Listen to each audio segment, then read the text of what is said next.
ओम गुरुर्ब्रह्मा गुरुविष्णु गुरुर्देवो महेश्वरा गुरुर्साक्षात् परम ब्रह्म तस्मै श्री गुरुवे नमः। कथा भागवत की गोपी और उद्धव जी का संवाद। गोपी प्रत्युत्तर देती है, जो भगवान को भक्त के बिना कुछ अच्छा लगता ही नहीं। भक्त भगवान के बिना रह सकता ही नहीं, और भगवान अपने भक्तों को छोड़ करके रह नहीं सकते। भक्त और भगवान एक के पूरक है, चयनात्मक संबंध है भक्त और भगवान की। एक बार जिसको भगवान मिलते हैं उसको कभी भगवान से वियोग नहीं होता। उद्धव जी को तो ऐसा अनुभव हुआ है कि एक एक गोपी के साथ में श्री कृष्ण का एक एक स्वरूप है। गोपी अकेली नहीं है।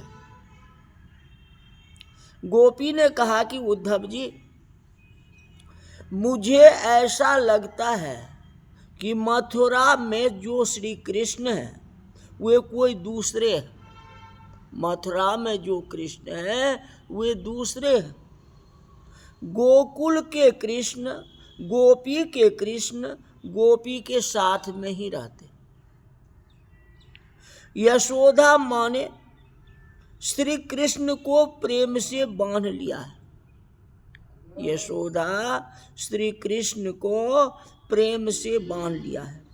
इसलिए वृंदावनम परित्यज्य पद्म एकम न गच्छति। भक्ति जब अतिशय बढ़ती है तो भेद का विनाश हो जाता है। आरंभ में भक्त और भगवान दो होते हैं शुरुआत में, और वेदांत के ग्रंथों में भेद का निषेध किया है। वेदांत का सिद्धांत है एक ही ब्रह्म तत्व सत्य है। परमात्मा के बिना जो कुछ भी दिखता है वह माया और विलासिता है। माया से चित्र विचित्र ये संसार जो है भासता रहता है। ज्ञान से भेद को निषेध किया गया है। संसार में एक ब्रह्म तत्व ही सत्य है। वेदांत की ग्रंथों में भेद का निषेध है, और वैष्णव शास्त्र में भेद का विनाश है। आरंभ में भक्त और भगवान दो होते हैं। आरंभ में भगवान और भक्त दो होते हैं। अब भक्ति जब बहुत बढ़ जाती है तो भेद का विनाश हो जाता है। भक्त अपने भगवान से अलग नहीं रह सकता है, और भगवान भक्तों को छोड़ करके नहीं जा सकते। उद्धव जी को अनुभव हुआ कि एक एक गोपी के साथ में श्री कृष्ण है। उनको बहिरंग में वियोग है, अंतरंग में संयोग है। बाहर से वियोग दिखाई पड़ता है, लेकिन अंदर से कुछ नहीं। अंदर तो श्री कृष्ण जो है बसे हुए हैं। भगवान की भक्ति जो भगवान के लिए करता है वह निष्काम भक्ति ही भागवत शास्त्र का मुख्य विषय है। भक्ति प्रेम में जिसका हृदय पिघला हुआ हो, श्री कृष्ण से मिलने में जिसकी तन्मयता हो, वह भगवान से मुक्ति भी नहीं मांगता। मुक्ति तो भक्ति की दासी है। मुक्ति भक्ति के पीछे पीछे चलती है। भगवान के भक्त भगवान से मुक्ति भी नहीं मांगते। जो पुत्र लायक है उसके पिता सब कुछ देता है। अब पुत्र लायक न हो तब तक पिता 1 रुपया भी देने में विचार नहीं करता है। कहते अब ये लायक नहीं हुआ है, समझदार नहीं हुआ है कि नहीं। कहने का मतलब है भगवान के पास मांगना नहीं चाहिए। कदाचित आपको शंका हो कि हम भगवान से सुख मांगे, पैसा मांगे, तो ये कोई खराब बात तो नहीं है। सुखी जीवन मांग रहा हूं, पैसे मांग रहा हूं, अयोग्य है? नहीं, यह अयोग्य नहीं है, किंतु यह योग भी नहीं है। माने कोई खराबी भी नहीं है, मांग भी सकते हो, कोई खराबी नहीं है। और नहीं भी मांग सकते हो तो कोई बात नहीं। ये दोनों के बीच की बात है। भगवान ने हमें जो भी दिया है वह विचार पूर्वक दिया है, कोई कम नहीं दिया। आपको कोई 10 रुपया दे तो आप कहेंगे 5 रुपया और दे दो ना, तो 5 रुपया खुशी से लेकर के दे देगा, आपको 15 रुपया हो जाए। ये बात कोई आप लो, तुम्हारी इच्छा है तो 5 रुपया और मैं दे देता हूं। तो भगवान आपको जितना जरूरत था उतना दे दिया है। अगर आपकी इच्छा है तो मांग लो, कोई बात नहीं है, भगवान दे ये भी ले लो, कोई बात नहीं है। लेकिन सोचो, भगवान ने कम नहीं दिया। जैसे 10 रुपया में भी आपको काम हो सकता था और 15 रुपया में भी काम हो सकता है, दोनों बात है। ये आपने 5 रुपया मांग लिया ना, दिया तो खुशी से ही ना, लेकिन आप तो मांगा ना। विचार पूर्वक देखें, जो कुछ कहते हैं एक बालक को माँ भी विचार करके ही कुछ देता है। बालक को हमें क्या देना, कब देना है और कितना देना, माँ इसका विचार करती है। माँ भी बालक को ज्यादा नहीं देती है। माँ का बालक में अतिशय प्रेम है। माँ ने लड्डू बनाए हैं, वह सभी को लड्डू देती है, पर बालक को नहीं देती है, बच्चे को नहीं देती है। क्योंकि माँ जानती है कि बालक के पेट में अजीर्ण है, यह लड्डू उसे नुकसानी करेगा, खाएगा, बुखार आ जाएगी, सर्दी आ जाएगी। माँ के हृदय में प्रेम बहुत है कि बच्चे को सर्दी से बचाना है, बुखार से बचाना है, खांसी हो जाएगी, इसलिए मीठा खाने को नहीं देते। घर में जो बनाती है अपने बालक के लिए तो बनाती है, लेकिन आज माँ निष्ठुर जैसे हो गई। बालक रोता भी है, मांगता भी है, माँ सुनती नहीं है, उसको देना ही नहीं है, बालक को मां नहीं देती। बालक में मां का प्रेम है, इसीलिए नहीं देती। भगवान कचाटित धन आपको कम दे, लौकिक सुख कम दे, तो भी मन को ऐसा समझाओ कि भगवान ने जो कुछ दिया है वह विचार पूर्वक दिया है, जो दिया है विचार करके ही दिया है, कम नहीं दिया है। मुझे जितना जरूरत था उतना भगवान ने दिया है, उसी में संतोष पूर्वक रहना चाहिए। अगर भगवान ने दुख दिया है, धन कम दिया है, मेरे भगवान उदार है, क्योंकि अगर केवल सुख ही दे देते तो हम भगवान को याद नहीं करते, इसलिए भगवान थोड़ा दुख भी दिया है। अगर दुख ही होगा तो हमारा याद तो करेगा, इसलिए भगवान दुख भी दिया है और सुख भी दिया है।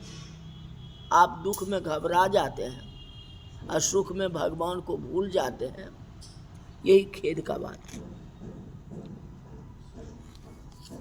कहते ज्ञान मार्ग में दुख सुख जो है परीक्षा है।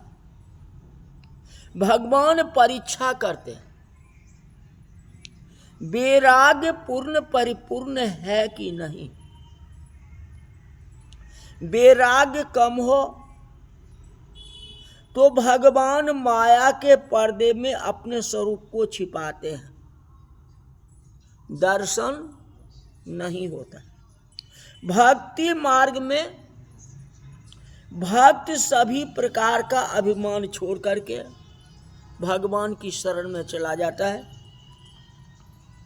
जो शरण में आता है भगवान उसकी परीक्षा नहीं करते, तो सीधा भगवान की शरण में वह चला गया। योगियों को परीक्षा होती है, योगियों को परीक्षा होती है, ज्ञानियों की परीक्षा नहीं होती। भक्त की परीक्षा नहीं होती। भक्ति करने का अधिकार सभी को है। राम कथा के सब अधिकारी, जिसको सत्संगत अति प्यारी, सबको अधिकार है। कथा सुनने से पाप का नाश होता है।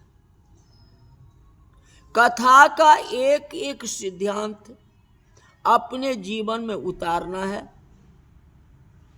कथा करने वाले बहुत हैं, कथा कराने वाले, कथा सुनाने वाले भी बहुत हैं, लेकिन कथा का एक एक सिद्धांत जिसने अपने जीवन में उतारा है, उसी का ज्ञान जो है क्रियात्मक है।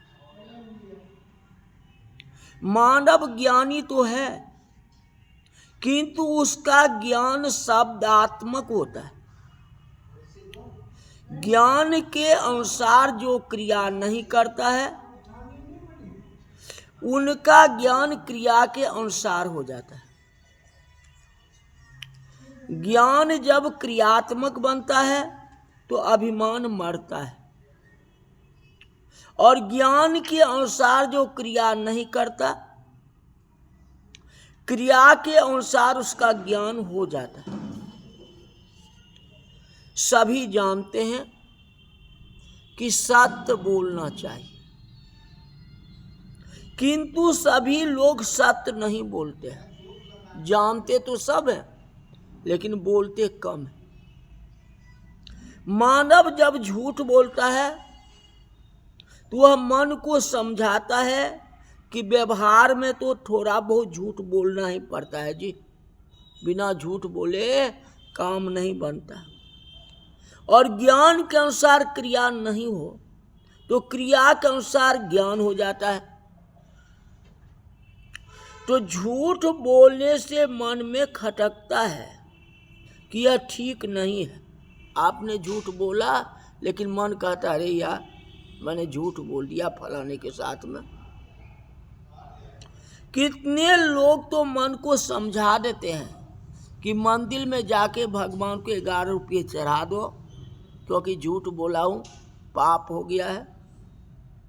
भगवान को कहूँगा कि हे भगवान, मेरे सब पाप को जला दो, मैंने आज झूठ बोला, मैं आपकी शरण में आया हूँ। भगवान कहते हैं कि मेरे पास आओ, अब फिर देखो मैं बताता हूँ। थोड़ी भेंट रखने से मैं तेरे पाप को जला दूं? पाप भोगना ही पड़ेगा। तुम अगर भेंट चढ़ा दिया तो क्या, आखिर तूने तो पाप किया है ना, तो पाप कैसे धुलेगा? आखिर तूने झूठ बोला है ना। और पैसा चढ़ा करके जो चाहता है जो मेरा पाप धुल जाए, ये कैसे हो सकता है? आप जो जानते हैं वह जीवन में उतारे। धर्म न दूसर सत्य समाना, सत्य के समान कोई धर्म नहीं है। भागवत की कथा सुनते हो, आपसे हो सके तो आज से भोगों को समाप्ति कर दो। बहुत सुख भोगा, 40-50 साल का उम्र हो गया गृहस्थी जीवन में, सब कुछ आपने देख लिया, लेकिन इतना नहीं 40-50 साल के उम्र में कभी सुख तो नहीं भोगा।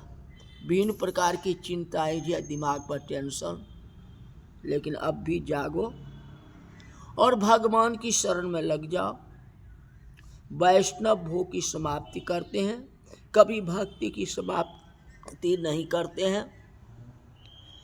जिस दिन इस शरीर की समाप्ति हो उस दिन भले ही भक्ति की समाप्ति हो जाए। भगवान का ध्यान करके प्रेम से पूजा करो, प्रेम से भगवान का नाम का जाप करो, भक्ति रस में अपने मन को सराबोर कर दो। इतनी भक्ति करो कि भगवान के पास पहुंच जाएं। ये तो आपको खुद करना पड़ेगा ना, कथा सुनने से क्या होगा। भक्ति तो आपको, जाप तो आपको करनी है। आज की कथा यही तक रही। बोल वृंदावन बिहारी लाल की जय।